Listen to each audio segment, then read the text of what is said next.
And a very good morning. Espresso में आपको खुश आमदीद कहेंगे एक वीकेंड के बाद। मैं हूं अरमिला और मैं हूं Imran Hasan and welcome back after the weekend.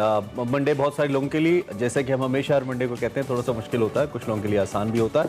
आसान उन लोगों के लिए होता है जिन्होंने वीकेंड पे कुछ नहीं किया होता, जो लोग बेचारे वीकेंड्स के ऊपर भी बहुत बिजी रहते हैं। और एक बहुत बड़ी तादाद है, खास तौर पे अब मैं फिर कहूँगा जो शादीशुदा हजरात होते हैं उनके घर के इतने काम होते हैं वीकेंड्स के ऊपर, और वो बेचारे 5 दिन या 6 दिन हफ्ते में काम करते हैं, देन इतवार वाले दिन शादी के भी काम करते हैं। सैटरडे और संडे को क्या क्या करना है घर में, वही बात, प्लम्बर को बुलाना है, इलेक्ट्रिशियन को बुलाना है, ये चीज ठीक करानी है। और मेरे लिए घर में लोगों से लॉन्ड्रीज भी करवाई जाती है, बर्तन भी मेरे लिए बस क्या होता है, मैंने शामी कबाब बनाने होते हैं। शामी कबाब भी बनाने नहीं, यही तो खैर खवातीन की तो खैर ये बिजनेस चलती रहती है ना, ये तो थ्रू आउट द वीक चलती है। लेकिन हजरात के लिए जो संडे होता है वो कभी कभी जरा ज्यादा भारी हो जाता है, और जिसके लिए कुछ नहीं बचता उसके लिए होता है कि गाड़ी वगैरह धुलवा ली जाए। आई मीन खवातीन ने कोई ना कोई काम देना होता है कि ये कर लें। आप क्यों सारी पूरा हफ्ता हम काम करें, वीकेंड पे आपसे नहीं होता? हम भी ऑफिसेज में कर रहे होते हैं काम, तो हम भी आते हैं ना ऑफिस। हम भी ऑफिस आपको चले बराबर के नंबर, इसके नंबर बराबर है। खैर जी, उम्मीद है कि आपका वीकेंड अच्छा गुजरा होगा। बलूचिस्तान के अंदर इंतखाबात हो गए और खैर आफियत से हो गए अल्हम्दुलिल्लाह। सबसे पहली बात तो ये है, और पार्टी पोजीशन के हवाले से बड़ी दिलचस्प सूरत हाल सामने आ रही है। जो आज़ाद उम्मीदवार है उन्होंने मैदान मार लिया। इसके अलावा बाकी पार्टीज तो ठीक है, लेकिन सबसे नीचे बॉटम पे जो 2 पार्टीज आई हैं वो पाकिस्तान की सबसे मकबूल जमातें हैं, तहरीक इंसाफ और नून लीग। ये दोनों जमातें सबसे नीचे हैं। This is something really interesting कि ये किस किस्म की पॉलिटिक्स बलूचिस्तान में हो रही है। काफ़ी सारे अजला में, कुछ में कोयटा समेत अभी बाकी भी हैं, तो आपको आगाह करते रहेंगे। ये एक स्टेटमेंट, ये बड़ी इनको सुबह से जोर से मजा आया मुझे पढ़ के। ये हेडलाइंस लगी हुई थी। अब शहबाज शरीफ साहब हमारे प्राइम मिनिस्टर हैं, उन्होंने कहा जी इमरान खान साहब गालियां देते हैं, मैं आपको लैपटॉप दूंगा। मतलब वाह, कमाल बात है। इससे पहले कि हेडलाइंस पे जाए, इन लैपटॉप्स की पहले हम बड़ी मुखालफत किया करते थे, लेकिन फिर बाद में जब एक आईटी रेवोल्यूशन आया और कोविड के अंदर हमने देखा तो इन लैपटॉप्स ने बड़ा काम किया स्टूडेंट्स के लिए बहुत, और बड़े गरीब स्टूडेंट्स को भी लैपटॉप्स मिले जो कि नहीं ले सकते थे। तो ये कम से कम एक प्रोडक्टिव चीज़ है। अगर हो भी जाए, अगर पैसे हैं हुकूमत के पास, तो मेरे ख्याल में कोई हर्ज नहीं है देने में। तो शहबाज साहब अच्छा है, दे दे। और इमरान खान साहब आप गालियां लैपटॉप देंगे, ये शहबाज साहब ने कहा, अभी हमने नहीं कहा। उनके सपोर्टर्स हमें शुरू हो जाएंगे। हम हेडलाइंस दिखाते हैं आज के शो में आपके लिए। शहबाज शरीफ, राना सनाउल्लाह और हमजा शहबाज को इंसाफ के कटहरे में खड़ा करके जेलों में डलवाएंगे। हमें हमारा हक ना दिया गया तो हम हक छीन लेंगे। इमरान खान का मानसेहरा में वर्कर्स कन्वेंशन से खिताब। इमरान खान का मैंडेट इनकलाब, और खुद इमरान खान सब 2 नंबर हैं। इनकलाब पैराशूट, हेलीकॉप्टर और सरकारी गाड़ियों से नहीं आता। मरियम नवाज के इमरान खान पर ताबड़तोड़ लफ्जी वार। बलूचिस्तान के 32 अजला में बल्दियाती इलेक्शन, गैर हतमी गैर सरकारी नताइज का सिलसिला जारी। आजाद उम्मीदवारों ने मैदान मार लिया। सियासी जमातों में JUI का पहला नंबर। और इंटरनेशनल और फोक गुलकार होंगे segment over a cup of coffee में एक्सप्रेसो के मेहमान। जी जनाब, हेडलाइंस आपने जानी, आगे बढ़ेंगे, आपको बताएंगे आज की बड़ी खबर।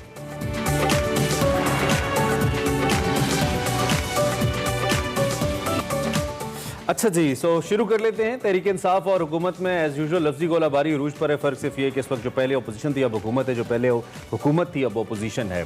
जलसे जुलूस जारी हैं, कभी हुकूमत की जानिब से लफ्जी तीर बरसाए जाते हैं, कभी जो तहरीक इंसाफ के लीडर हैं हुक्मरान जमात को खूब आड़े हाथों लेते हैं, जो भी आता है कह देते हैं। गुज़िश्ता रोज़ चेयरमैन तहरीक इंसाफ ने 4 सद्दा में वर्कर्स कन्वेंशन से खिताब किया, खूब तनकीद की हुकूमत के ऊपर, और कहा कि हम किसी सूरत हम बर्दाश्त कर ही नहीं सकते हैं गुलामों को। जब तक जिंदा हैं इनके खिलाफ जद्दोजहद करेंगे और जिहाद ख़त्म नहीं करूँगा। इमरान खान साहब ने ऐसा भी कहा। जब लॉन्ग मार्च की बात हुई तो उससे मुतल्लिक जब सुप्रीम कोर्ट ने कह दिया था कि हम पर शेयरिंग न की जाए, तो फिर हम पर शेयरिंग क्यों की गई, इमरान खान साहब मुसलसल ये शिकवा करते भी नजर। और साथ साथ उन्होंने ये भी कहा कि पुलिस ने रात गए जो घरों में जाकर औरतों को पकड़ा, पुलिस के साथ लेडी पुलिस भी मौजूद नहीं थी। यास्मीन राशिद साहिबा को भी गाड़ी से निकाला। बच्चों और औरतों पर शेल इस्तेमाल किए गए। पुरअमन एहतजाज जो उन्होंने कहा कि हमारा जमहूरी हक था, इस हवाले से हम सुप्रीम कोर्ट में पिटीशन दायर करें। इस हवाले से मजीद उन्होंने क्या कहा, आपको सुनवाते हैं। जब तक मैं जिंदा हूं, मैं किसी सूरत अपनी जद्दोजहद और जिहाद इन चोरों के खिलाफ खत्म नहीं करूंगा।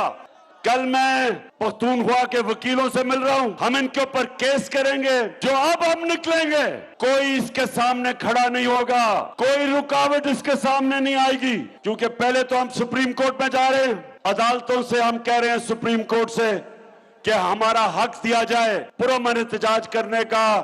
हमें हमारा हक ना दिया गया, हम हक छीनेंगे।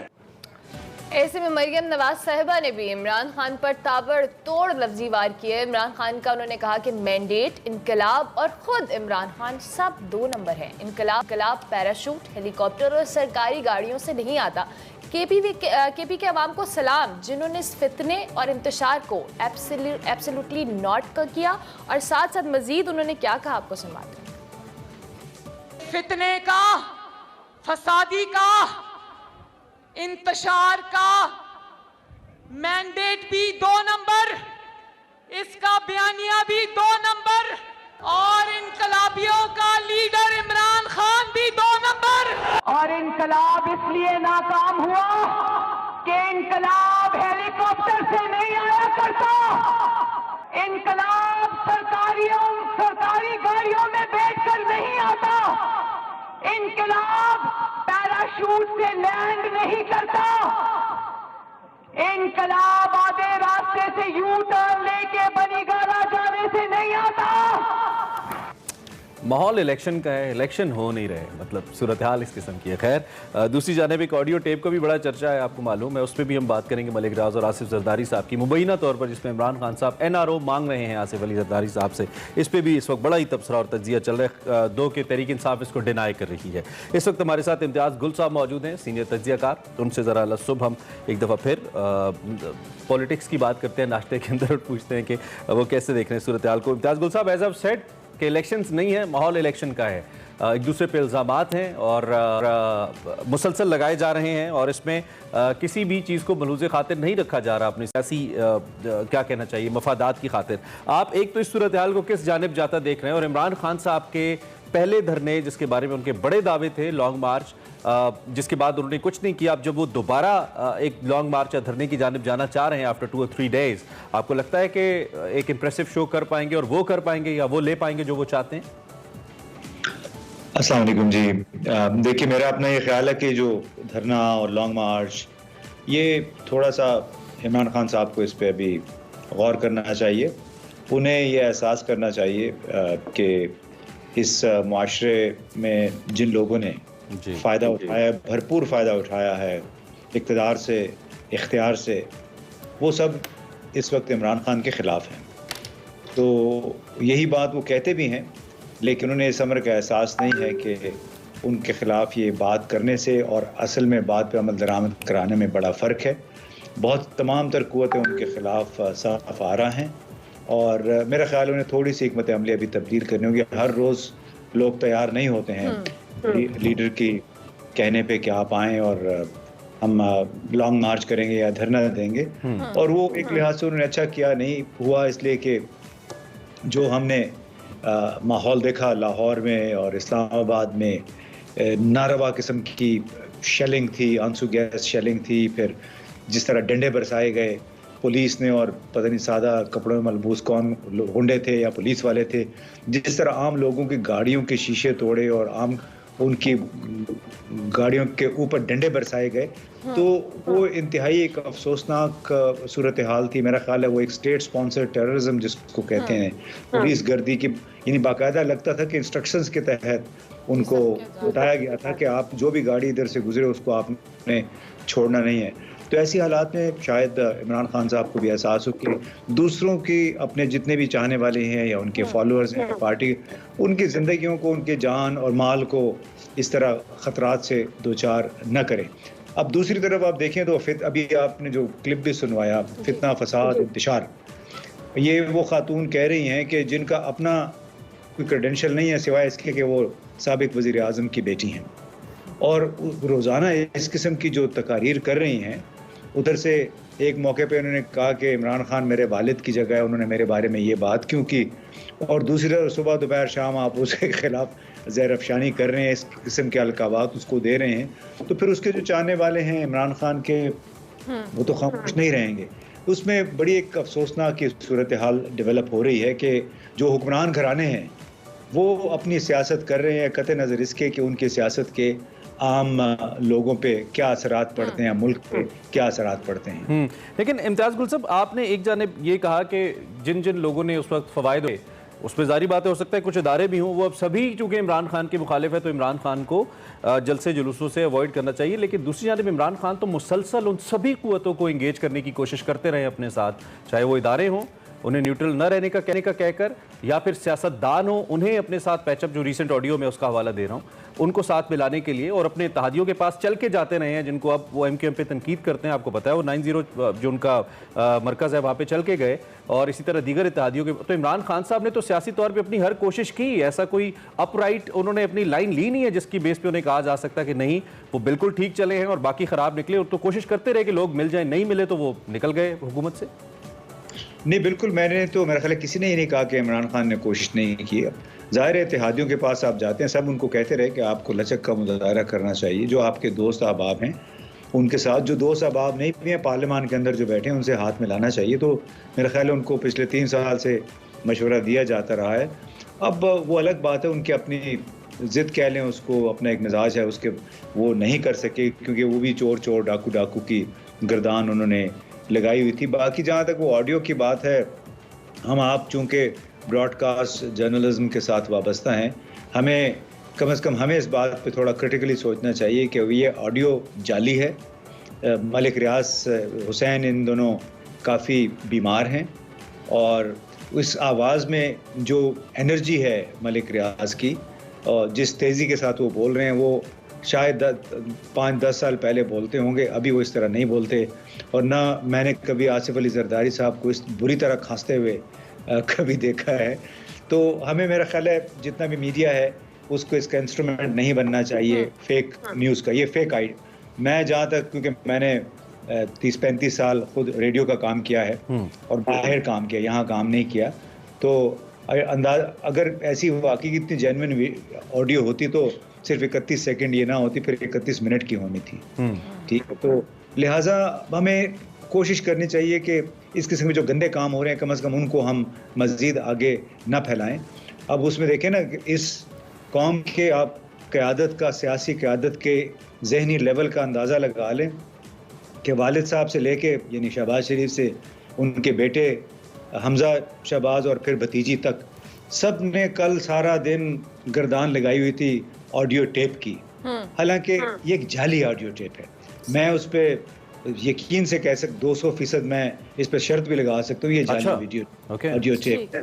और उसको आपने बुनियाद बनाया क्योंकि आपने, और उसमें इमरान खान का नाम भी नहीं है, उसमें खान उसमें खान को कह रहे हैं, अगर जो मुबैना तौर पर मलिक रियाज हैं। अब भाई उसमें जहांगीर तरीन खान भी हो सकता है, इमरान खान, उसमें अलीम खान भी हो सकता है। सो हमें तो नहीं मालूम ये, लिहाजा हमें थोड़ा सा एहतियात करनी चाहिए। जो जिस किस्म की आजकल ये गुफ्तगू चल रही है, उसको जिस तरह मीडिया फैला रहा है, ये कोई मुल्क की और ये मुल्क के आवाम की खिदमत नहीं है। ठीक हो गया। अच्छा इम्तियाज़ गुल साहब, दूसरी जानिब हम दोबारा से अगर इमरान खान साहब के इस लॉन्ग मार्च की तरफ दोबारा आते हैं, ऑब्वियसली लास्ट टाइम हमने देखा था कि अब खुद भी हमें अंदाज़ा है कि जो इस वक्त इकॉनमी की सिचुएशन है, ओवरऑल लोगों के मसाइल इतने ज़्यादा हैं, लोग अपनी उलझनों में उलझे हुए हैं, ऐसे में लोगों को मोबिलाइज़ करना इट्सेल्फ बहुत ज़्यादा चैलेंजिंग है। जलसे में शायद एक दिन के लिए लोग उस तरह से गैदर हो जाते हैं, but when it comes to long march, और जब आपको आइडिया हो कि आपने गैर मुआयना पता नहीं कितने दिनों के लिए वहाँ जाना है, तो ऐसे में लोगों का निकलना मुश्किल होता है। अब जो इमरान खान साहब दोबारा से लॉन्ग मार्च के हवाले से तैयारी कर रहे हैं और उन्होंने कहा कि अब हम ऐसी तैयारी, हमें अंदाज़ा हो गया है कि क्या होने वाला है, हम तैयारी से आएंगे, तो क्या आपको लगता है कि इस बार अगर वो दोबारा से करेंगे लॉन्ग मार्च, तो उनको लोगों को मोबिलाइज करना, लोगों को निकालना घरों से, उनको वहाँ पर गैदर करना उनके लिए ईजी होगा या चैलेंजिंग होगा? देखिए, बड़ा मुश्किल है। अव्वल तो बात यह है कि जो धरने के ज़रिए या लॉन्ग मार्च के ज़रिए अपना मुतालबा मनवाना, ये एक बड़ी गलत रिवायत है। यही काम ताहिरुल कादरी साहब ने, TLP ने किया था, अब ये भी करने जा रहे हैं। इन्होंने पहले 2014 में ये काम किया। इससे जो हुकूमत की अमलदारी है, रियासत की रिट है, वो बराह रास्त मुतासर होती है, क्योंकि ये नहीं हो सकता कि कोई भी शख्स, कोई भी पार्टी 1 लाख लोग लेके आ जाए, धरना दे दे और कहे कि आप मेरा ये मुतालबा मान लें। तो ये एक बड़ी गलत रिवायत है। एक आध दफ़ा उन्होंने कर लिया, और दूसरा इससे अब देखिए सिर्फ इस्लामाबाद एडमिनिस्ट्रेशन के 15 करोड़ रुपए खर्च हुए इस लॉन्ग मार्च से पहले और इस दौरान इंतजामात करने के। मालूम नहीं लाहौर में कितने इस नाम पे पैसे खाए गए, मालूम नहीं पेशावर जो जितनी पंजाब की इंतज़ामिया है कितने पैसे खाए गए, क्योंकि सिर्फ ये कंटेनर्स के किराए की मद में इनको 1.5 से 2 करोड़ रुपए रोज़ाना देने पड़ते हैं। और अंदाज़ा लगा लीजिए जब इस किस्म की सूरत हाल 10-10 दिन तक रहे, कंटेनर्स के आपका 15 दिन का किराया देना पड़ता है, 10 दिन का, तो ये नुकसान किसके? ये तो आवाम का नुकसान है। इसके अलावा जिस दिन धरना होता है या लॉन्ग मार्च होता है, जहाँ जहाँ से हो रहा होता है आप पूरी डिस्ट्रप्शन है, यानी कारोबार आपका कारोबारी ज़िंदगी मुअत्तल है, खौफ की फ़िज़ा है, गैर यकीनी की। और फिर ख़ास तौर पे इस्लामाबाद में जितनी गैर मुल्की कम्युनिटी है यहाँ पे सफारतकार हैं, वो भी मजाक उड़ाते हैं पाकिस्तान का। सही कह रहे हैं। हर आए दिन कोई ना कोई यहाँ पे मुजाहरा हो रहा होता है, कभी फैजाबाद बंद होता है, कभी डी चौक बंद हो जाता है, कभी 0 पॉइंट बंद हो जाता है। तो ये तमाम क़यादत को ये सोचना पड़ेगा कि ये अब क्यों मुल्क का मजाक उड़वा रहे हैं। ठीक, बिल्कुल ठीक। थैंक यू वेरी मच बहुत लस्तुब हमें ज्वाइन करने के लिए। और इम्तियाज़ गुल साहब का तजिया आप सुने थे, मुझे तो ऐसा लगता है कि आइंदा बजट में हुकूमत कंटेनर्स के लिए बजट ना रखते, मुख्तस कर दे, क्योंकि पाकिस्तान में कंटेनर्स इतने इन रहते हैं हर हुकूमत में, तो एक हेड रख दिया जाए कि कंटेनर्स के लिए इतने करोड़ रुपए हमने रखे हैं। एक ब्रेक लेते हैं, ब्रेक के बाद आते हैं। और अब देखते हैं हमारा segment over a cup of coffee, जिसमें आपकी मुलाकात करवा रहे हैं कुछ इंटरनेशनल और फोक गुलकारों से। देखते हैं आज का सेगमेंट। अस्सलाम वालेकुम। Over a cup of coffee में आज कुछ डिफरेंट होने जा रहा है, क्योंकि हमेशा कुछ ना कुछ प्लान होता है, लेकिन इस बार कुछ प्लान है, लेकिन there is something different regarded music से, क्योंकि मेरे पास 3 डिफरेंट जॉनरा के इस टाइम जो हैं गेस्ट हैं। वैसे मैंने आप लोगों को खुद ही हिंट दे दी, लेकिन कोई बात नहीं, इट्स ओके। तो मेरे ख्याल में पहले मैं आराम से आप लोगों को बताती हूँ। सबसे पहले मेरे साथ जयराम हैं, जो कि बीम बजाते हैं, और वो हैं हैदराबाद सिंध वाली साइड से, राजस्थान से। फिर उसके बाद हैं ज़रीना लाल, जो कि चोलिस्तान वाली साइड से, और शी इज़ वोकलिस्ट, यानी वो गाना वगैरह गाती हैं। तो वो क्या ये एक फोक म्यूज़िक है, उसका कितना ट्रेंड है, ये तो मैं आराम से डिस्कस करूँगी। लेकिन इसके बाद एक ह्यूज जंप है, बुल्गारिया से हैं ज़िफ्को, जो कि मुझे सही प्रोनाउंस नहीं करना आ रहा, क्योंकि मैं इनसे भी ये डिस्कस करती, it's okay. And he is a flute player, right? So अस्सलाम वालेकुम and hello. Hello. How are you? Fantastic to be here, and I have to congratulate you. That was a very good pronunciation of my name. Okay, thank you so much. It really means a lot. First one, how do you find Pakistan to perform? I would say that it's one of the most fascinating countries I've ever been to, and I've been to over 40 countries already. So definitely Pakistan is in my top 5 list. It's beautiful. The country is fantastic. People are fantastic, very friendly. And as for the performance, I think the audience is generally very receiving and very welcoming. So this is very important, and I love it. Okay, and as you told me that I just searching you on your website, so I just saw that you were a flute player, right? Your favorite instrument. So have you any inspiration? Yeah. Have you any inspiration? You're in childhood since you want to be a flute player. Inspiration to become a flute player. Well, to be honest, it's I don't know. It was a very funny story, because when I started with accordion and then piano, and then at some point I switched to the flute without even realizing how important this could be for my life. And it was one of the best decisions that I've ever made. And even though I was only like 8 years old back then, and the reason for that is because. Right now, this flute is so unique. It's so different than every other instrument. Sorry to interrupt. I just heard its name is kaval. Yeah, it's kaval. Kaval. Yeah. Okay.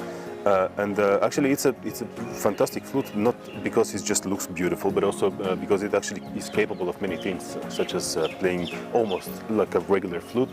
And then at the same time, it has this Eastern, very interesting, vibe and also sound. So yeah, it's a great choice, and I realize it every day even more and more. Okay, if I ask you your favorite, flute track or a music you want to play. You want me to play something? Yeah. Wow. Okay. So what should I play? Let me just. Your favorite one?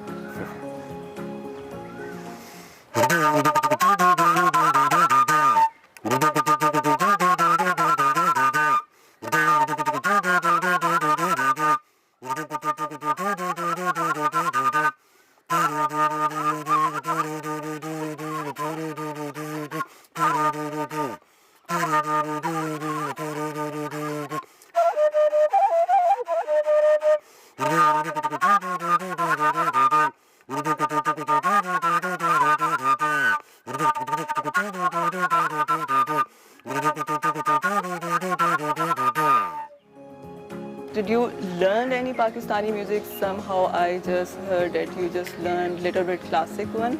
Yeah, well, the thing is that I did not have a lot of time to really explore the music properly. This is still an upgoing process. But I got together with some fantastic musicians. It's not really Pakistani, it's from one of the neighbors, Afghanistan musicians, so I play with a bunch of them. Okay, very nice. And wish you all the very best for your all, future projects. Thank you so much. अस्सलाम वालेकुम, कैसी हैं आप? शुक्र है अल्लाह का, ठीक हूँ। अच्छा, सबसे पहले मैं आपसे ये पूछूंगी कि कब से आप एज अ फोक सिंगर जो हैं आपने शुरू किया? किसी से इंस्पिरेशन थी? हाँ, मुझे 15 साल हो गए गाने आपको में। कोई शौक था, किसी से आप इंस्पायर थी कि? हाँ हाँ, जो 15 साल हुए गाने को। अभी जो मैं इस्लामाबाद में 2-3 चक्कर आई थी इधर, कराची में प्रोग्राम किया, लाहौर में भी किया, मैं बम्बई 1 महीना गई थी उधर भी। 15 सालों में इधर हम लोगों को बहुत फोक सिंगरों को प्यार मिला है, हम बहुत खुश हुए इधर। तो अगर मैं अब आपको कहूँ कि कोई एक अच्छा सा आपका पसंदीदा गाना जो आपको लगता हो कि 15 साल से जब भी आप वो गाती या गुनगुनाती हो तो आपको लगता हो कि ये ऐसा मेरे लेवल का कोई नहीं गा सकता? अच्छा, मारवाड़ी में सुनाऊँ कुछ, या कोई सराइकी में, सूफी में, सिंधी में, क्या बोली में सुनाऊँ? माशाल्लाह, जो आपका दिल करता है। जो बनी का तो दिनड़ा चार रे, जो बनी का तो दिनड़ा चार रे, घरी आजा बालमेवा, आजा रे घरी आजा बालमेवा। सावन बारी से भदरवा गाजे, थारे बिनी एक पल जीवी नी लागे। सावन बारी से भदरवा गाजे, थारे बिनी एक पल जीवी नी लागे। तारी सनी तारी सावार रे, तारी शनि तारी शावार रे, घरी आजा बालमीवा, आजा रे घरी आजा बालमीवा। माशाल्लाह, आपने बहुत अच्छा गाया। कुछ तो मुझे भी समझ आ रही थी जबकि ज़ुबान मुझे नहीं आती। लेकिन अगर मैं आपसे ये पूछूं कि इस जो लिरिक्स हैं इस गाने के, यानी इसके जो बोल हैं, वो आपने खुद लिखे, इसको कंपोज आप खुद करती हैं, ये सारे टैलेंट आपके हैं? हाँ, मैं पढ़ी लिखी तो नहीं हूँ, बाकी मुझे शौक है। जो हमारे परदादे से जो हमारे कबीला है वो ऐसे गाने गाते हैं, गाने गाते हैं। हमारा रवाज यही है गाने गाने का। हाँ, तो आप इसके जो बोल हैं वो इसके बोल है ऐसे है, जो बालम चला जाता है तो उसको पुकारती है भाई, हमारे सावन का भी महीना, सावन का भी महीना भाद्रवाई है, तो जल्दी हमारे घर आ जाओ, जल्दी घर आ जाओ, घर आ जा बालम माँ। अब हमारे साथ हैं जयराम, जो कि हमारी लैंग्वेज में शायद इसको बीम कहते हैं, लेकिन उन्होंने बताया मुझे कि नहीं, हम ना इसको मुरली कहते हैं। और ये है हैदराबाद वाली साइड से, और इनके ट्रेडिशनल ड्रेस से मुझे आइडिया हो गया था। तो अस्सलाम वालेकुम, कैसे हैं आप? वालेकुम सलाम बहन, यो हमारा 7 पीढ़ी से बाप दादे का हमारा यही देश है, यही है, यही देश है। सही। यो बीन हमारी असल है, मुरली है, मुरली ही है। यो हमारे असल से, हमारे से दूसरे लोग सीखे हैं, पर हम दूसरा लोग हमारे को नहीं सिखाया। यो हमारा असली धंधा है। अच्छा, ये जो फन आपके पास है ये कितने अरसे से, क्योंकि आपने बताया कि 7 आपकी पीढ़ियों से चलता आ रहा है? चलता आ रहा है, 7 पीढ़ी से यो फन चला रहा है। मेरे को 30 साल हुए सीखने को। 30 साल आपको? 30 साल हो गए। सिंधी भी मैं बजाया, उर्दू भी मैं बजाया, लोकगीत भी मैं बजाया, सारा काम किया। तो अगर मैं भी आपसे कहूँ कि जो आपका पसंदीदा है, जैसे आप कह रहे हैं आपको सिंधी भी आता है, क्लासिकल भी आता है,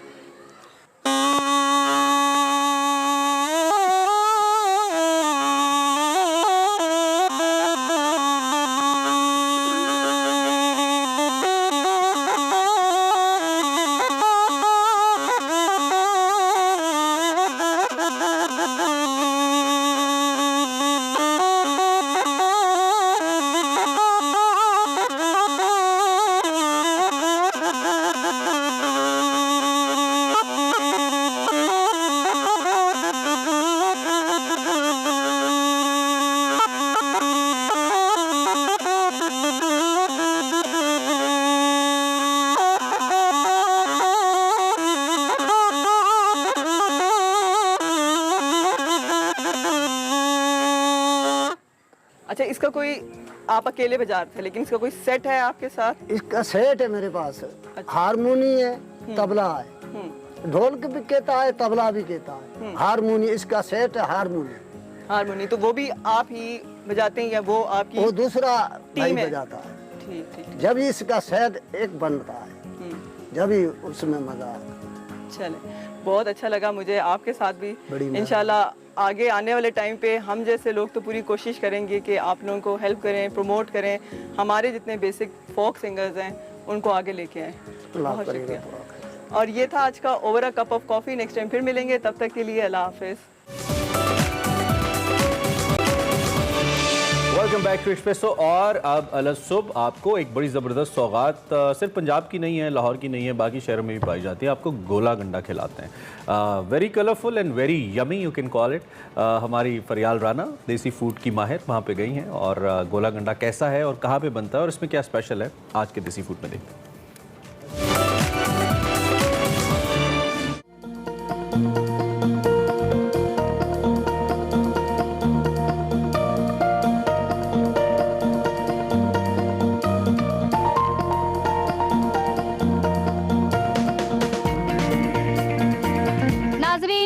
आपको गर्मियों की एक ऐसी सौगात खिलाने जा रही हूं जो कि इंसान हर उम्र में बहुत शौक से खाता है और यकीनन आप लोगों ने भी बचपन में ज़रूर खाया होगा।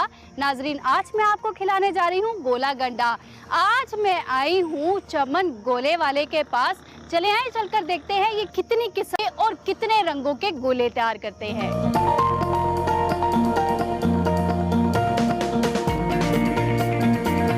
गर्मियों में गोला खाना ठंडा ठंडा कैसा लगता है आपको? ये बहुत अच्छा है और बहुत मज़े का लगता है, बहुत अच्छा फील होता है। और वैसे भी अभी हमारे एग्ज़ाम्स और एग्जामिनेशन हॉल से सीधा आते हैं यहाँ पे, गोला खाते हैं, मज़े करते हैं और बहुत अच्छा फील होता है। एकदम से जो थकान होती है वो दूर हो जाती है। अभी गोले में आपने क्या क्या डलवाया? मैंने इसमें कंडेंस्ड मिल्क है, चॉकलेट सिरप है और भी ब्लूबेरी और भी कुछ और बहुत ज़्यादा फ्रूट के सिरप्स है इसमें। क्या खास बात लगती है इस गोले की? खास बात तो ये ना कि अब जैसे कि गर्मी है और गर्मी में एक तो बहुत थकान दूर होती है, बहुत अच्छा फील होता है। और इसमें ये है कि बहुत स्टाइल से और न्यू किस्म का गोला है, लाइक मॉडर्न गोला है, पुरानी गोलों की तरह नहीं है जो एक स्टिक पे होता था। न्यू किस्म का गोला है।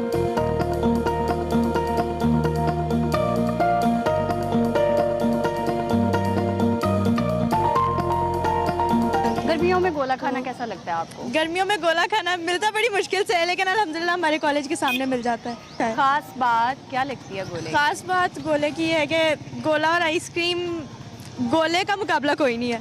चाहे फिर कोई भी चीज़ मिल जाए, गोला गोला ही होता है।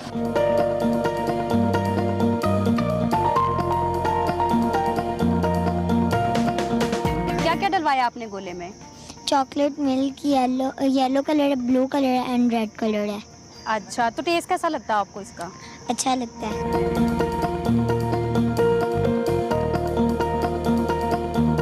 कैसा लगता है गोला खाना? ये बेहद बहुत अच्छा, बचपन से खा रहे हैं।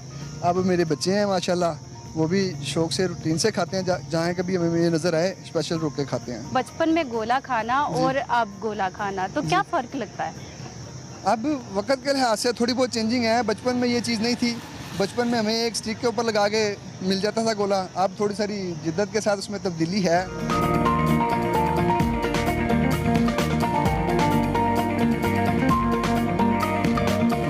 नाजरीन, हमारे साथ मौजूद है साजिद उर्फ चमन गोले वाले। आप मुझे बताएं, आप कितने अरसे से ये काम कर रहे हैं?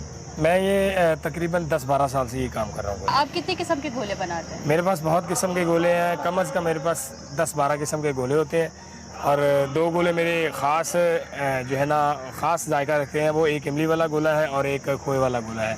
खोए वाले गोले के अंदर चॉकलेट डालते हैं, sprinkles, almond, cocktail, fruit cocktails, pineapples and more something stopping होती है उसके ऊपर। और जो है ना बेहतरीन गोला मैं तैयार करता हूँ। अच्छा, सबसे ज़्यादा डिमांड कौन से गोले की है आपके? ज़्यादा डिमांड मेरे पास खोए वाले गोले की है। आपके गोले की ख़ास बात क्या है? मेरे गोले की ख़ास बात यह है कि मैं गोले के ऊपर नाम लिखता हूँ डिफरेंट लैंग्वेजेस में और डिफरेंट फॉन्टिंग में, डिफरेंट जो है ना राइटिंग में। तो जिससे मेरे पास बच्चे आते हैं और बहुत इंटरटेन होते हैं, बहुत इंजॉय करते हैं, गोला लेके पटाख भी खाते हैं गोले के ऊपर, और बच्चों के साथ फैमिलीज भी मेरे पास गोला खाने के लिए आती हैं। तो आप कब से कब तक गोला लगाते हैं? मैं सुबह 10 बजे से लेके 8 बजे तक मुस्लिम टाउन में होता हूँ और 8 बजे से लेके 3 बजे तक Iqbal town cream block market में होता हूँ, मैं कंट्री मॉल के फ्रंट पे। आपने रिक्शे को एक गोले वाला काउंटर बनाया हुआ है, ये ख्याल कैसे आया था? मैंने FA कर लिया, FA के बाद अल्हम्दुलिल्लाह मेरे 6 बच्चे हैं, तो नौकरी मुझे मिल ना सकी, तो 6 बच्चों की कफालत करने के लिए मैंने फिर गोला लगाना शुरू कर दिया। और आहिस्ता आहिस्ता जैसे जैसे मेरा ब्रेन मुझे एडवाइस करता गया, वैसे वैसे मैं काम को जिद्दत में लाता गया। लोगों के पास ज्यादातर हाथ वाली मशीन होती है जो वो गोला बनाते हैं, ठीक है, लेकिन आपने इलेक्ट्रिक मशीन रखी हुई है गोला बनाने के लिए, ये ख्याल कैसे आया था? मैंने ये मशीन जो है ना वो कोरिया से इंपोर्ट करवाई है और इंटरनेट की मदद से मैंने देखा और कोरिया से इंपोर्ट करवाई है ताकि लोगों को, लाहौर के लोगों को एक यूनिक चीज़ से मुतारफ़ करवाया जाए और एक यूनिक चीज़ से गोला बना के उनको खिलाया जाए। आपका बनाया हुआ गोला क्या किसी मशहूर शख्सियात ने खाया? मेरे पास बहुत ज़्यादा मशहूर शख्सियात जैसे अदाकार हो गए, हमारी सेलिब्रिटीज़ हैं, हमारे मिनिस्टर्स लोग हैं, वो भी मुझे रेकमेंड करते हैं मेरे स्टफ़ को, मेरी प्रेजेंटेशन को देख के अपने इवेंट्स पे, अपने जो है ना पार्टीज़ में मुझे बुलाते हैं। जैसे कि फॉर एग्जांपल मोहम्मद राना, शान, रैम्बो, सियासी शख्सियतें जो है वो उनमें भी, और भी टिकटॉकर्स भी मेरे पास आते हैं अल्हम्दुलिल्लाह, तो वो बहुत ज़्यादा गोले के ऊपर नाम लिखवाते हैं और गोला लेके एंजॉय करते हैं और वीडियोज़ बनाते हैं।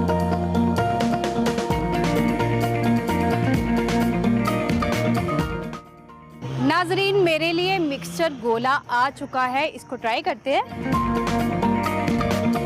नाजरीन, ये बना है फलों से, मिठास से और रंगों से, ये बहुत ही ज़्यादा लजीज है, आप लोग भी एक बार ज़रूर ट्राई करें।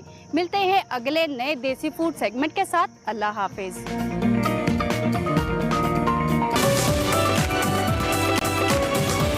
Welcome back to Expresso program के दूसरे हिस्से में आपको खुशामदीद कहते हैं और जैसा कि पहले हिस्से में भी हमने आपको एंटरटेन भी रखा, इन्फॉर्म भी रखा, दूसरे हिस्से में we have a lot to share. देखते हैं कि हमारे प्रोग्राम के इस सेकंड हाफ के अंदर आपके लिए क्या है इन हेडलाइंस।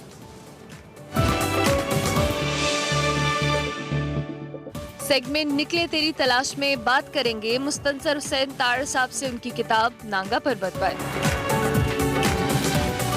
दुनिया के 100 बेहतरीन मेडिसिन साइंसदानों की फहरिस्त में जगह बनाने वाले पाकिस्तानी डॉक्टर जुल्फिकार भुट्टा होंगे एक्सप्रेसो के मेहमान।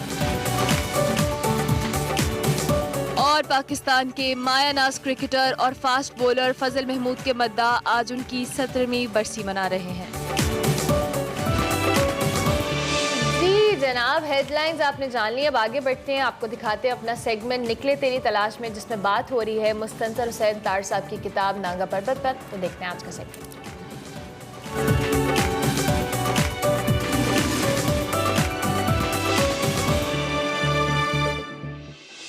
अस्सलाम वालेकुम नाज़रीन, मैं हूं वकार अहमद और आप देख रहे हैं निकली तेरी तलाश में। निकली तेरी तलाश में इस दफ़ा जो किताब है जिस पर हम बात कर रहे हैं वो नांगा पर्वत है और नांगा पर्वत पे कई अक़सात हो चुकी हैं। नांगा पर्वत पे बहुत सारी अक़सात इसलिए हो सकती हैं कि नांगा पर्वत के 100 चेहरे हैं, ये 100 चेहरों वाला पहाड़ है। हिमालय का इतना बुलंद और बिल्कुल तने तनहा खड़ा हुआ ये खूबसूरत पहाड़, इससे रिलेटेड बहुत सारी कहानियाँ हैं जो कि हरमन बोल से मुतल्लिक हैं, जो कि मैस्टर से मुतल्लिक हैं, बहुत सारी फोक टेल्स हैं, बहुत सारी देवमाराई दास्तानें हैं और इस पर इसलिए जो बात जो है ये तवालत इख्तियार करती जा रही है और यकीनन आप इससे लुत्फ़अंदोज़ हो रहेंगे। तार साहब से बातचीत का जो सिलसिला है उसको जारी रखते हैं। तार साहब, जब आप स्कर्दू पहुँचते हैं तो उससे बहुत पहले, यानी आप पहली दफ़ा स्कर्दू जा रहे हैं नांगा पर्वत की इस किताब में, और स्कर्दू शहर के हवाले से कुछ ना कुछ आपके तख़य्युल में होगा। जब इंसान कहीं भी जाता है तो उससे पहले एक शक्ल तो बनाता है ज़हन, तो वो जो शक्ल जो आपने स्कर्दू की ज़हन में बनाई हुई थी और जो स्कर्दू आपने देखा उसमें यकीनन फ़र्क होगा, लेकिन वो कितना फ़र्क था और आपको कैसा लगा स्कर्दू को पहली दफ़ा देख के? नहीं, ये देखें ना, नॉर्थ तो इंटायरली डिफरेंट है ना जी। मतलब जो पहली मरतबा आप जाते हैं तो आपको समझ नहीं आती कि ये क्या बात है, क्योंकि वो आपके मुआशरे का, आपकी तहजीब का हिस्सा ही नहीं लगता। वो लोग ही डिफरेंट है। और बल्तिस्तान के लोग, जिस तरह मैं कह चुका हूँ, चूँकि बुज़दिस्ट से, उनमें जो एक नरम खू है और वो तबीयत, मुझे वहाँ पे जो मैं पहली मरतबा गया हूँ तो वो SP जो थे वहाँ पे जेल खाना जात के, क्योंकि उन ज़मानों में कोई ऐसा शख्स जाता ही नहीं था जो जाना जाता हो। तो सेगमेंट का बकिया साहब को दिखाएंगे, लेकिन इस वक्त वज़ीर आला सिंध मुराद अली शाह मीडिया से बातचीत करेंगे। और एहतजाज अगर आपने पुरअमन करना था तो आप हमसे जगह का तय एक तरीके का आ रहे हैं। हम गवर्नमेंट में रहते हुए भी अगर कभी भी कोई एहतजाज करते हैं, हमने बहुत एहतजाज किए इमरान खान के खिलाफ, लेकिन हर जगह पे चेयरमैन बिलावल भुट्टो जरदारी साहब पाकिस्तान की सबसे कामयाब अवामी मार्च कराची से इस्लामाबाद तक जो आई थी उसको लेके आए थे। हर डिस्ट्रिक्ट में, हर जगह पे जहाँ रहने की जगह थी, जहाँ पे जलसा करना था, उसकी परमिशन लोकल इदारों से ली थी। ये बगैर परमिशन के ये अभी तक समझते हैं, इसलिए कि इनकी हुकूमत तो कभी थी नहीं। ये एक माफिया की तरीके से चला रहे थे, जो मर्जियाँ कर रहे थे। वो अभी भी समझते हैं कि वैसे ही चलेगा, तो वैसे नहीं चलेगा। अगर अभी भी किसी ने पुरअमन एहतजाज करना है तो उसके लिए दरवाजे खोल दें, लेकिन अगर पहले बयानात इस किस्म के आएंगे तो फिर हुकूमतें अपनी ज़रूर जो प्रिकॉशनरी स्टेप से वो लेंगे। इमरान खान साहब काफ़ी मुश्किलात में भी रहे हैं, जब हुकूमत में थे तब भी और उसके बाद भी, तो ये बातें आएंगी कि उन्होंने जो है वो मसाले के लिए पार्टी से रब्ते की कोशिश की। अब एक ऑडियो भी जो है वो मलिक रियाज साहब की आई है जरदारी साहब के साथ, तो आप क्या समझते हैं कि ये ऑडियो बिल्कुल दुरुस्त है जिसकी वजह से उन्होंने जो है वो रब्ता करने की कोशिश की जरदारी साहब से? मेरा देखिए, मैं तो उसको दुरुस्ती समझूंगा।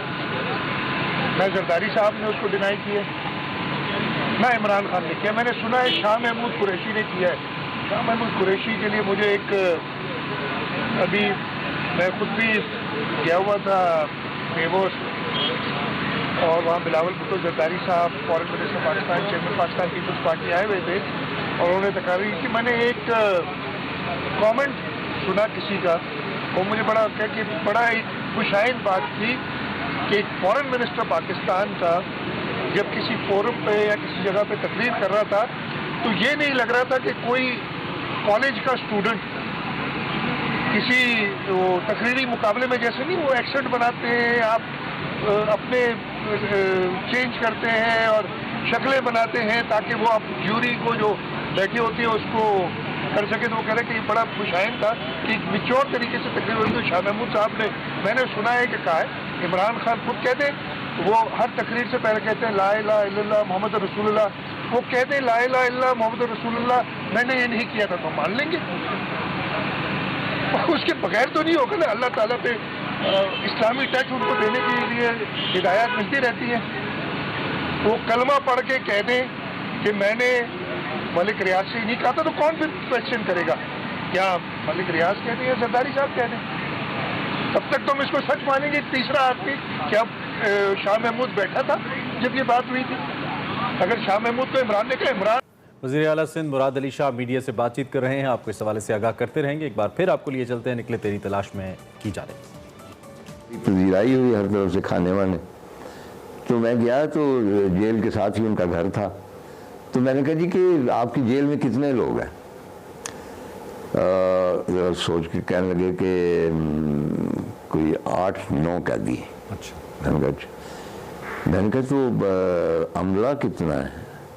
अमले के कोई 20-25 अरकान है। तो मैंने कहा कैदी इतने कम क्यों हैं? कहने लगे जी यहाँ बड़ी मुसीबत है, कोई क्राइम करता ही नहीं, हम क्या करें? ये छोटे मोटे किसी ने छोटा सा किया तो उसको जेल में, मतलब इट वॉज सो पीसफुल। ये फिर बाद में एक पॉलिटिकल मर्डर हुआ, पहले मर्डर ही नहीं हुआ। पूरी बल्तिस्तान की हिस्ट्री जो नॉन हिस्ट्री है उसमें किसी बंदे ने किसी को कत्ल नहीं किया। दरअसल खपलू में जो चकचंद मस्जिद है, जिसकी जो तामीर है, बेसिकली जिसका जो आर्किटेक्चर है वो पुरानी खानकाहों की तर्ज पे है और बहुत ही खूबसूरत है। जैसे ही आप एंटर होते हैं, मैं अपना ज़ाती एक तजुर्बा है जो कि बहुत ही जिसको कहते हैं कि कल्बी वारदात, तो वो तो खैर एक बड़ी सब्जेक्टिव बात हो जाएगी, लेकिन उसकी जो अगर आप आर्किटेक्चर पर सिर्फ बात करें तो आप कितना मुमताज़ पाते हैं और कितना डिफरेंट आपको लगा आपने जब पहली दफ़ा उसको देखा, चकचन जो मॉस्क है खपलू की? इसका बेसिकली जब आप जाते हैं ना, मतलब खरफोचो किला है जी, या शिगर का किला है, बिल्कुल, या अब आ जाए खपलू का किला, बहुत खूबसूरत, दैट इज़ द बेस्ट। और फिर हमें जाने का इत्तेफाक हुआ। ये सारा जो है ये लद्दाखी स्टाइल है, लेकिन उसमें मिक्सचर है कश्मीरी स्टाइल का, ठीक है जी। चुनाचे जब शामदान आए हैं तो उन्होंने ये मस्जिद तामीर की, या उनके अहद में हुई या उनके मुरीदों ने बनाई, चकचंद मस्जिद ये कहलाती, और 650 साल पुरानी, जस्ट इमेजिन 650 साल आपके यहाँ पूरे इलाके में कोई इतनी कदीम मस्जिद नहीं है। यानी बादशाही मस्जिद भी औरंगजेब के ज़माने कितना लगाएंगे 200-300 साल, तो बहुत पुरानी मस्जिद लकड़ी की बनी हुई। रेनोवेशन उसकी लोकली करते रहते हैं, कोई बहुत अच्छी नहीं करते जी, लेकिन अभी तक वो मौजूद। उसमें ख़ास तौर पे यहाँ पे नूर बख्शी सेक्ट शिया हजरात का, नूर बख्शी जो है थे वो दरवेश किस्म के लोग, इबादत गुजार लोग। चुनांचे वहाँ पे मतलब है कि बैठने के लिए, इबादत करने के लिए छोटी छोटी कोठरियाँ बनी जी, और कोठरियों में बिछी हुई है घास कोई ख़ास किस्म की जिसमें खुशबू है। उस कोठरी में आप चले जाएं तो आपका जी नहीं चाहता बाहर की दुनिया में जाने, आप कहते हैं कि यहीं लौ लगा के बैठ जाएं। तो मैं हमेशा ये कहता हूँ कि मस्जिद की जो इम्पोर्टेंस होती है उसकी जो कह लें कि उसकी पाकीज़गी होती है जी, वो इस बात पे डिपेंड करती है कि वहाँ पे कितने लोगों ने सजदे किए और कितने अरसे से कर रहे हैं। उसकी इमारत काउंट नहीं करती, वहाँ जो सजदे हैं वो काउंट करते हैं। डॉक्टर साहब, जो मुअल्लक पुल हैं, ये सस्पेंशन ब्रिजेज़ हैं पूरे गिलगित बल्तिस्तान में, और इसके अलावा जो खानकाएँ हैं और इसके अलावा जो इस तरह का जो आर्किटेक्चर है, मुअल्लक पुल जो है क्योंकि अब इस्तेमाल नहीं हो रहा है तो आहिस्ता आहिस्ता वो ख़त्म हो रहे हैं, जबकि उनकी बहरहाल एक टूरिज़म के हवाले से, आर्कियोलॉजी के हवाले से, हिस्ट्री के हवाले से एक बहुत ही सिग्निफिकेंस है। और आप क्या समझते हैं कि जो खानकाएँ हैं, ये जो पुराना आर्किटेक्चर है, ये जो मुअल्लक पुल हैं, इनको महफूज बनाना किस हद तक ज़रूरी है? हम किस हद तक उसको महफूज बना रहे हैं? क्या हम गाफिल हैं तो किस हद तक गाफिल हैं, और गफलत की कितनी कीमत चुकानी पड़ेगी? तो इनको महफूज बनाने के हवाले से आप क्या कहेंगे? अच्छा वकार, पिछले दिनों ग्लोबल हेड जो है आगा खान कल्चरल फाउंडेशन के लुइस जी, वो मेरे पास तशरीफ़ लाए यहीं पे रिहाइशगाह पे, तो उनसे डिस्कशन हुई। मुख्तलिफ जो रेनोवेट कर रहे हैं आगा खान फाउंडेशन वाले, बहुत बड़ा काम कर रहे हैं, अंदरूनी शहर उन्होंने किया है। तो आज मैं गया था मीर चाकर रिंद के मकबरे पर, उसको भी रेनोवेट किया हुआ है और आगा खान स्पोर्ट के हवाले से। तो इस तरह बहुत सारे प्रोजेक्ट उनके चल रहे हैं। तो वो लुइस साहब जो थे वो बहुत इंटरेस्टेड थे मेरे साथ कोई कल्चर वल्चर की, हालांकि हमें क्या पता है। तो बाहर तौर पर आर्किटेक्चर की बात हुई तो मैंने उनसे सिर्फ यही गुजारिश की कि आप जो लाहौर को कर रहे हैं ये बहुत ही हमारे ऊपर एहसान कर रहे हैं कि इस तरह उसको रेनोवेट कर रहे हैं और इतनी मेहनत कर रहे हैं, लेकिन Lahore is not only A Mughal city. ये पहले जैन रहा है, फिर हिंदू रहा है, राजपूतों का, फिर सिखों का रहा है, फिर कॉलोनियल अंग्रेज़ों का रहा है, अब मुसलमानों का है माशाल्लाह। तो इसके तमाम अदवार रिप्रेजेंट होने चाहिए। ठीक, तो उसी के हवाले से मैंने अर्ज़ किया था कि फ्रॉम माई माइंड, मतलब जो भी, मुझे इल्म नहीं है क्योंकि बेटे दोनों आर्किटेक्ट हैं, तो थोड़ा सा मुझे भी उसके बारे में इल्म है, आर्किटेक्चर के फ़नून के बारे में। तो मैंने कहा था कि मेरे ज़हन के मुताबिक, मेरे ख्याल के मुताबिक, अगर हमारे खित्ते का, पाकिस्तान का कोई आबाई ओरिजिनल अनछुआ आर्किटेक्चर है तो वो नॉर्थ की जो खानकाहें हैं उनका है, क्योंकि उनकी टोटल जो है उनका जो डिज़ाइन है, उनका अंदरून जो है, उस पर कोई और असर नहीं हुआ। वो मे भी 1000 साल से वैसा ही चला आ रहा है। अब शिगर की खानकाह में चनारों के जो तने हैं जिनसे वो बनी हुई है, सैकड़ों की तादाद में, खपलू की खानकाह किरस में है, स्कर्दू में है। तो मैंने उनसे यही कहा था कि आप उनकी बहाली के लिए तवज्जो करें, और मेरा ख्याल है कि अब वो उधर स्पेशल, क्योंकि ऑलरेडी इन्होंने शिगर का किला किया है, वो भी आगा खान ने किया है। एक तो आगा खान रूरल स्पोर्ट है ना, जिसने तकदीर बदल दी है हुंजा बल्तिस्तान वगैरह की, एग्रीकल्चर के हवाले से शुएब सुल्तान उसके चीफ थे। और बाकी आगा खान जो है कल्चर प्रोग्राम, इन्होंने आपको पता है कि अगतिस और बल्तिस के किले जो है वो उन्होंने रेनोवेट किए हैं, और क्या पहले से कहीं ज़्यादा वो खूबसूरत बन गए हैं और वो प्रिजर्व हो गए हैं पुराने किले। तो मैं जब भी जाता हूँ मेरी कोशिश होती, क्योंकि वकार उन खानकाहों में आप दाखिल हो ना, एक तो वैसे खामोश तबा लोग, एक वो बंद होती हैं और एक ख़ास खामोशी होती है, ख़ास ठंडक होती है, और वो जो घास होती है उसकी खुशबू, खाम खा आदमी का दिल करता है कि यार इधर सजदा कर लिया जाए, एक दो नफल पढ़ ली जाए। बहुत ही दिलचस्प गुफ्तगू सुनी आपने तार साहब की, और नागा पर्वत पे हमारी गुफ्तगू का सिलसिला जो है वो जारी है। अगले हफ्ते फिर मुलाकात होगी। देखते रहिए निकले तेरी तलाश में।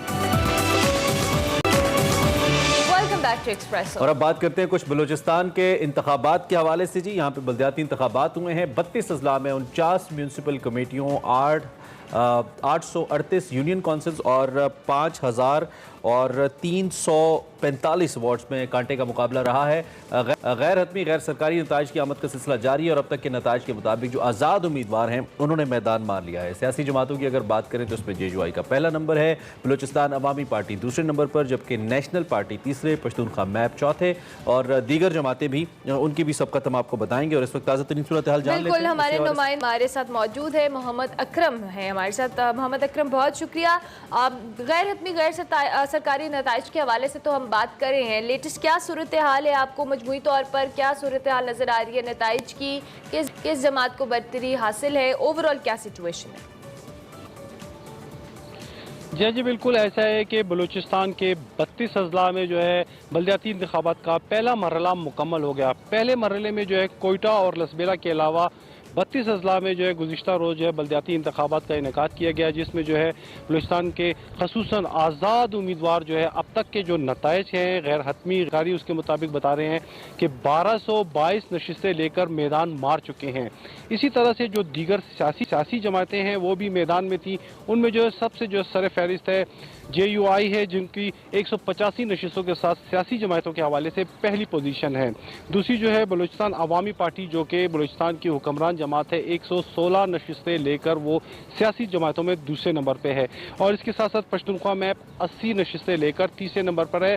दीगर अगर हम बात करें तो आज़ाद उम्मीदवार जो है इस दिनों बाकायदा तौर पर कल, क्योंकि हम इस तमाम बल्दियाती इंतखाबात को रिपोर्ट कर रहे थे खसूसन पशीन के इलाके में, वहाँ पर जो आज़ाद उम्मीदवारों से जो लोगों से हमने बात की, खसूसन पशीन के अजला में नकासी आब के मसाइल, सफाई के मसाइल और दीगर जो मसाइल थे उस पर लोगों ने यही कहा कि हम उसी शख्स का चुनाव करेंगे जो उनके ये बुनियादी ग्रास रूट के लेवल के मसाइल को हल करेगा। दूसरी जानिब जो उम्मीदवार थे खसूसन सियासी जमातों के मुकाबले में आज़ाद उम्मीदवार थे, उनका ये कहना था कि हम खुद इलाके के मुतासरीन हैं, हमने यहाँ के मसाइल देखे हैं। तो यही वजह है कि जो मैंने पशीन में देखा कि आज़ाद उम्मीदवार वहाँ से भी ज़्यादा कामयाब हुए। और ओवरऑल बलूचिस्तान में जो आज़ाद उम्मीदवार हैं जिन्होंने मैदान मारा 1222 नशिस्तें लेकर अब तक के गैर हतमी गैर सरकारी नताइज के मुताबिक, तो आवाम की तवक्कात उनसे यही थी कि वो ग्रास रूट लेवल के मसाइल को हल करें। और जो हमने टर्न आउट देखा वो भी बहुत ज़्यादा था, तकरीबन 45% रहा, जिसमें ख़वातीन हमने कल देखा कि पशीन जैसे इलाके में ख़वातीन घरों से बाहर निकली। 10 बजे के बाद 12 बजे के बाद वहाँ पर टर्न आउट ज़्यादा हो गया। ख़वातीन ने काफ़ी वोट कास्ट किए, अपना हक़ राय इस्तेमाल किया। और मर्दों के पोलिंग बूथ पर भी हमने रश देखा और अवेयरनेस बहुत ज़्यादा थी। मैं यहाँ आपको ये बता दूँ कि वो लोग जो कुछ अर्सा पहले कह रहे थे कि इंतखाबात होंगे और अवामी मसाइल हल नहीं होंगे, लेकिन कल हमने देखा कि वहाँ पर लोग आए अपने मसाइल के हल के लिए, उन्होंने तो अकरम का चुनाव करना चाहा। ये इतनी बड़ी तादाद में जो आज़ाद उम्मीदवार कामयाब हुए हैं, इसकी बुनियादी वजह आपको क्या नज़र आती है? अवामी जो मुख्तलिफ पोलिटिकल पार्टीज़ हैं इसके ऊपर उनका एतमाद नहीं है, या चूँकि एक बल्दियाती इंतखाबात का एक अपना रुझान होता है कि लोग ज़्यादा शख्सी वोट होता है, शख्सियती वोट होता है, शख्सियत को लोग ज़्यादा देखते हैं, इसकी ये बड़ी वजह है? यस ऑफ कोर्स, बिल्कुल ऐसा ही है। जो शख्सियत है लोगों ने कल उनको ही देखा, क्योंकि जो आज़ाद उम्मीदवार थे जब मैंने उनसे सॉर्ट किए, उनसे इंटरव्यू करता रहा मैं, तो वो यही कह रहे थे कि क्योंकि हम अपने इलाके के खुद भी मुतासरीन रह चुके हैं, नकासी आब के मसाइल, सफाई सुथराई के मसाइल, पानी का बड़ा मसला जो हमने पशीन में देखा, क्योंकि वो एक ज़मींदारी वाला इलाका है, वहाँ खेती बाड़ी की जाती है, बागात होते हैं, पानी का बहुत ज़्यादा मसला है। वो कह रहे थे कि जैसे 300-400 फिट से कुछ सालों पहले पानी निकल आता था लोगों को, अब जो है वाटर टैंकर के जरिए घरों में और अपनी ज़रूरत के लिए पानी मंगवाना पड़ता है। तो यही वजह थी कि आज़ाद उम्मीदवारों ने मैदान मारा, वो उनकी शख्सियत थी, वो वहाँ के इलाके के मकामी लोग थे और आवाम ने काफ़ी उनसे जो उम्मीदें वाबस्ता कर रखी हैं, उन्होंने वादे किए थे। और जब मेरी लोगों से भी बात हुई, उनका भी ये कहना था कि हम लोग जाएंगे और ऐसे ही शख्स का चुनाव करेंगे जो उनके ये बुनियादी मसाइल हल करेगा। ओवरऑल अगर मैं बलूचिस्तान की बात करूँ तो बलूचिस्तान में ठीक है। बहुत शुक्रिया आपका हमें इस ताज़ा तरीन से आगाह करने के लिए। मोहम्मद अकरम क्वेटा से हमें बलूचिस्तान के बल्दियाती इंतखाबात के बारे में आगाह करें। अभी हम ब्रेक लेंगे, ब्रेक के बाद हाजिर होंगे। देखते रहिए एक्सप्रेस।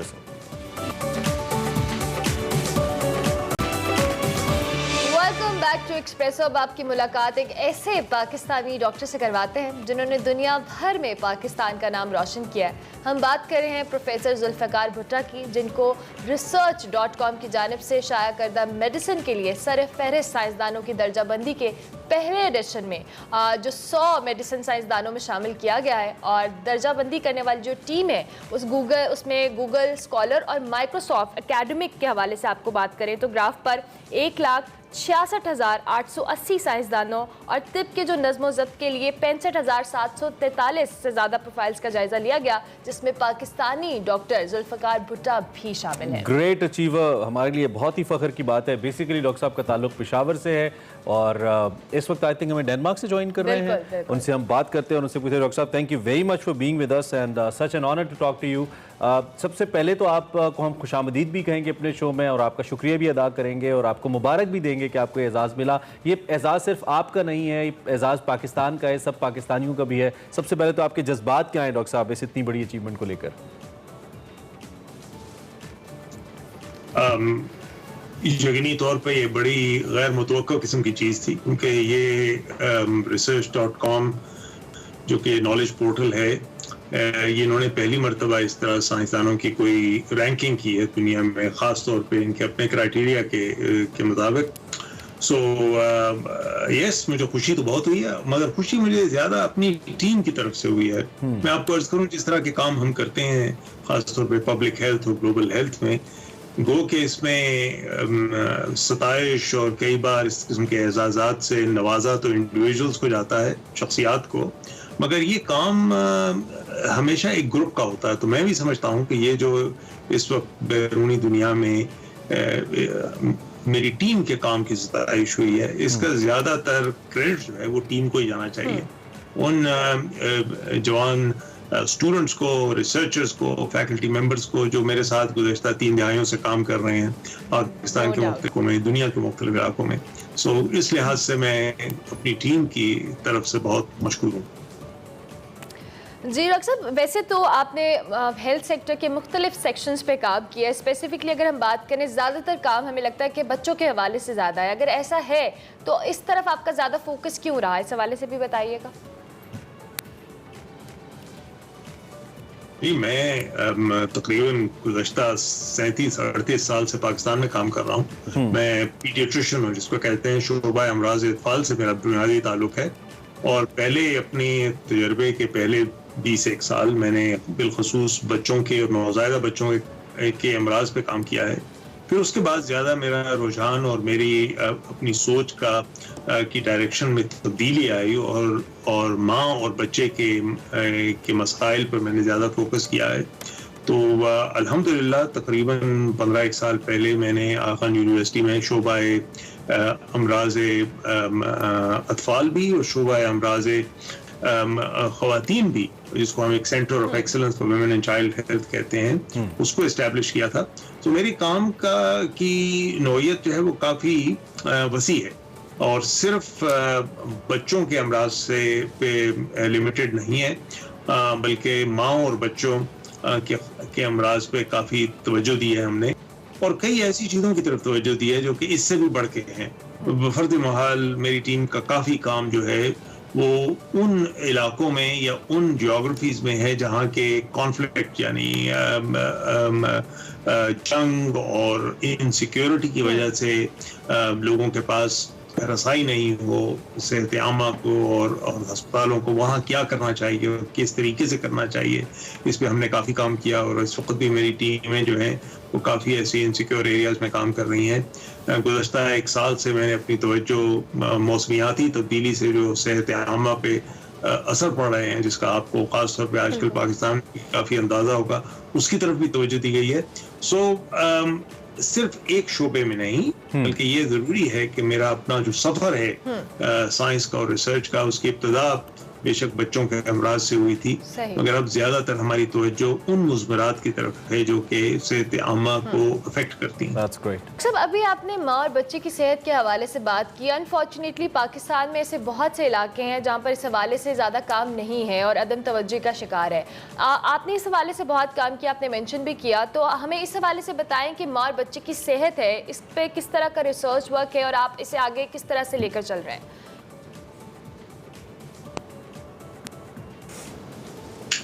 देखिए, वो मुख्तसरन जो मैं आपको बता सकता हूँ वो ये है कि गो के हम पाकिस्तान को बहर से मजमूई एक मुल्क समझते हैं और एक हमारा अल्हम्दुलिल्लाह अल्लाह का बड़ा एहसान है, हमारा मोतियों जैसा मुल्क है। बट ये कि अगर आप इमराज की डिस्ट्रीब्यूशन को देखें, लोगों की लिविंग कंडीशंस को देखें और ख़ास तौर पे उन इंडिकेटर्स को देखें जो माँ बच्चों की सेहत से ताल्लुक़ रखते हैं, तो हम एक मुल्क में नहीं रहते। हम हमारे अपने मुल्क में 5 डेमोक्रेसीज हैं, 5 पाकिस्तान हैं। बाज़ ऐसे इलाके हैं कि जहाँ के लिविंग कंडीशंस का वलायत से या नॉर्थ अमेरिका की कंडीशन से इतना फ़र्क नहीं होगा। हमारे पास ऐसे इलाके हैं या ऐसे शहर हैं जिसके अंदर अगर आप देखें तो बड़े उमरा भी रहते हैं और वो ऐसे लोग रहते हैं इनको हर चीज़ मुयसर है। और बाज़ ऐसे हमारे मुल्क के इलाके हैं कि जहाँ के लोगों की लिविंग कंडीशन जो हैं वो अफ्रीका के बाज़ इलाकों से भी से बदतर हैं। तो ये जो तफरीक है जिसको हम इनइक्विटीज़ इनइक्वालिटीज़ कहते हैं, ये एक बहुत बड़ा चैलेंज है पाकिस्तान के लिए। पाकिस्तान चूँकि एक वसी मुल्क है, जियोग्राफी भी बड़ी मुख्तलिफ है इसकी। हमारे यहाँ सहराओं से लेकर बड़े बड़े ऊंचे पहाड़ों तक हैं ऐसे लोग हैं जो कि अस्पतालों से या दीगर प्राइमरी केयर फैसिलिटी से सैकड़ों मील दूर रहते हैं। सो ये तमाम चीज़ें देखते हुए अभी तक जो इस पे अमल हुआ है या काम हुआ है उसमें मजीद बेहतरी की ज़रूरत है। हमारे यहाँ कई जगह बच्चों की शरह अमवात जो हैं वो दीगर शहरों या दीगर वेल डेवलप्ड इलाकों से 2-3 गुना ज़्यादा हैं। ये तफरीक हम नॉर्थ से साउथ देखते हैं पाकिस्तान में, और अभी तक इस पे बदकिस्मती से इस तरह तवज्जो नहीं दी जा सकी कि हम फोकस नहीं कर सके उन लोगों तक सेहत आमा के वसाइल पहुंचाने के लिए कि इसकी सख्त जरूरत है। राइट। डॉक्टर साहब, आपने चूंकि खुद भी सेंटर ऑफ एक्सीलेंस का जिक्र किया, आप इसके बानी भी हैं, आप बता भी रहे हैं इसके बारे में, इस बात को अगर थोड़ा सा हम समझने की कोशिश करें कि मसाइल कहाँ पे हैं या वसाइल क्या चाहिए पाकिस्तान में। जो डॉक्टर्स या हेल्थ प्रोफेशनल्स की जो एजुकेशन है, ये जो ट्रेनिंग है, उसके अंदर भी मसाइल हैं ऐसा लगता है। और दूसरा ये कि जो भी लोग ज़्यादा बेहतर हो जाते हैं या कुछ एक्स्ट्रा ऑर्डिनरी होते हैं वो पाकिस्तान को छोड़ जाते हैं। ब्रेन ड्रेन का बड़ा मसला, ये सिस्टम उन्हें सपोर्ट नहीं करता। तो डॉक्टर्स की या हेल्थ प्रोफेशनल्स की ट्रेनिंग को लेकर आप पाकिस्तान को कहाँ देखते हैं और इसमें कितनी बेहतरी की गुंजाइश आपके ख्याल में मौजूद है?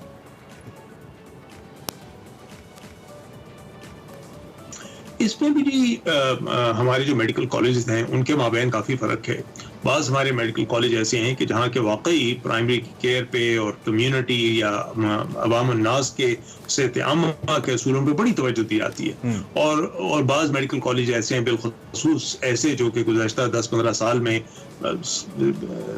दर्जनों ऐसे मेडिकल कॉलेज बने हैं जहाँ के स्टैंडर्ड ऑफ एजुकेशन ऐसा नहीं है कि जिसको आप कह सकें कि सब लेवल के मेडिकल कॉलेजेस में शामिल हो सकते हैं। तो बड़ी ज़रूरत है और इस पर काम भी होता रहा है कि इसमें एक रिफॉर्म लाया जाए मेडिकल एजुकेशन में, जहाँ के ठीक है आप अपने मेडिकल स्टूडेंट्स को वो तमाम तालीम दें जो कि दुनिया में मुरव्वज है मेडिकल स्कूलों में, मगर ख़ास तौर पे पाकिस्तान के जो मसाइल हैं, पाकिस्तान की औरतों और बच्चों के जो मसाइल हैं, पाकिस्तान में जो इस वक्त जवान उम्र के हमारे लोग जो हैं वो प्रेमेच्योर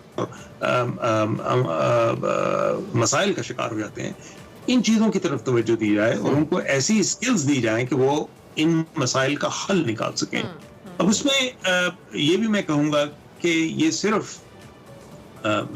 सरकार का काम नहीं है, इसमें हमारे अपने जो हेल्थ प्रोफेशनल्स हैं बिलखुसूस जो कि इन सेहत आमा के मसाइल में सफ़े अव्वल के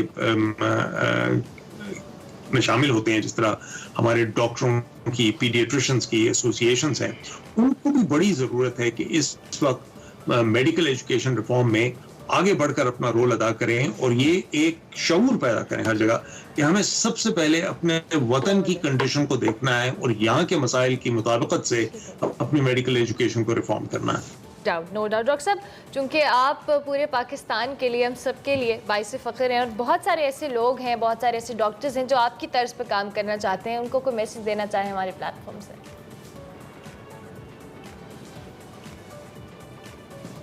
लेकिन पहली बात तो ये है कि बहुत ऐसे लोग हैं जिनका जो कि काम कर रहे हैं और खामोशी से काम कर रहे हैं और उनको शायद उस तरह सताइश नहीं मिलती जिस तरह हम जैसे लोगों को मिल जाती है बाज़ औक़ात, इस वास्ते कि हम अपना काम पब्लिश भी करते रहें। तो मैं पहली बात तो ये कहूँगा कि मैं उन सब लोगों को खराज तहसीन पेश करता हूँ जो इस वक्त पाकिस्तान में, चाहे वो NGOs की शक्ल में हों, चाहे वो उन डॉक्टरों की शक्ल में हों जो कि कैंपों में काम कर रहे हैं, दूर इलाकों में काम कर रहे हैं। मेरे अपनी टीम में कई ऐसे डॉक्टर हैं जो कि इस वक्त पाकिस्तान में तभी दोपहर में काम करते हैं और कोशिश करते हैं कि हालात बेहतर हो सकें।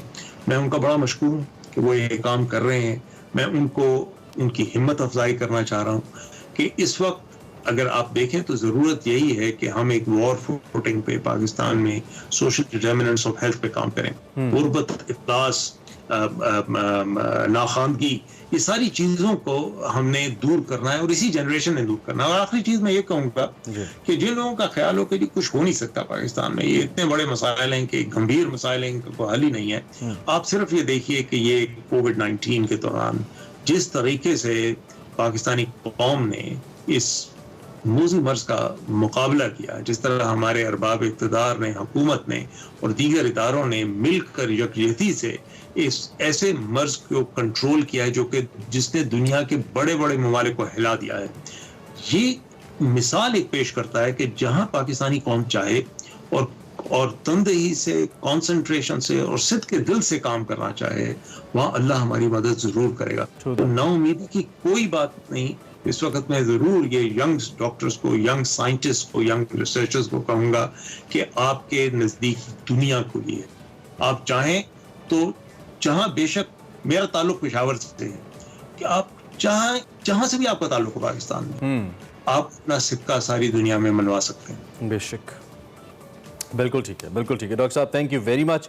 एक तो आपका बहुत शुक्रिया, आपने अलग सुबह में वक्त दिया चूँकि टाइम डिफरेंस भी है और विद दैट आपकी अचीवमेंट्स तो बहुत कमाल हैं ही। अल्लाह करे ये सफ़र ना रुके, आप ऐसे ही पाकिस्तान का नाम रोशन करते रहें और सबसे बढ़कर इंसानियत की खिदमत करते रहें जो आप कर रहे हैं। डॉक्टर जुल्फ़िकार भुट्टा हमारे साथ मौजूद थे। अभी हम एक ब्रेक लेंगे, ब्रेक के बाद हाजिर होंगे। देखते रहिए एक्सप्रेसो।